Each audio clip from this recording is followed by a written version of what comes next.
జనసేన అధ్యక్షుడు పవన్ కళ్యాణ్ పిఠాపురం నియోజకవర్గం నుంచి వైఎస్ఆర్సీపీ అభ్యర్థి వంగ గీతపై 70,354 ఓట్ల ఆధిక్యతతో గెలిచారు. ఆయనను టాలీవుడ్ పవన్ స్టార్ అని అంటారు. సినిమా హీరోగా ఆయన ఖాతాలో చాలా విజయాలున్నాయి. తల్లి అంజనాదేవి, తండ్రి వెంకట్రావుకు చీరాలలో 1968లో జన్మించారు. పవన్ కళ్యాణ్ అసలు పేరు కొనిదెల కళ్యాణ్. 1996లో మొదటి సినిమా అక్కడ అబ్బాయి ఇక్కడ అమ్మాయి చిత్రం నుంచి పవన్ కళ్యాణ్ గా పేరు మార్చుకున్నారు. ఆయన రాజకీయ ప్రస్థానం 2014లో మొదలైంది. జనసేన పార్టీని 2014 మార్చిలో స్థాపించారు.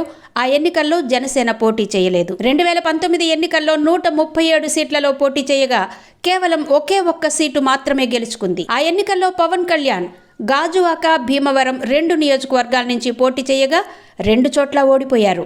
ఈసారి జనసేన పార్టీ తెలుగుదేశం, బీజేపీ పార్టీలతో పొత్తు పెట్టుకుని ఎన్డీఏ కూటమిగా బరిలోకి దిగింది. ఈ ఎన్నికల్లో 21 అసెంబ్లీ స్థానాలు, 2 లోక్సభ స్థానాల నుంచి జనసేన పోటీ చేసింది. వైఎస్ఆర్సీపీ ఆయనను కాల్షీట్ పొలిటీషియన్, చంద్రబాబు పెంపుడు బిడ్డ అని చాలాసార్లు విమర్శించింది. సెప్టెంబర్ 2023లో స్కిల్ డెవలప్మెంట్ కేసులో టీడీపీ అధ్యక్షుడు చంద్రబాబు నాయుడును అరెస్ట్ చేసినప్పుడు పవన్ కళ్యాణ్ బహిరంగంగా ఆయనకు మద్దతు ప్రకటించారు. తెలుగుదేశంతో కలిసి పోటీ చేస్తామని ప్రకటించారు.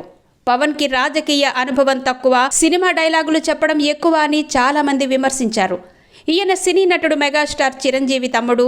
చిరంజీవి రాజకీయ ప్రస్థానం మధ్యలోనే ఆగిపోయింది. కానీ పవన్ కళ్యాణ్ మాత్రం పట్టు వదలకుండా రాజకీయాల్లోనే ఉండి విజయం సాధించారు. పవన్ కళ్యాణ్ విజయానికి 10 ఏళ్లు పట్టింది.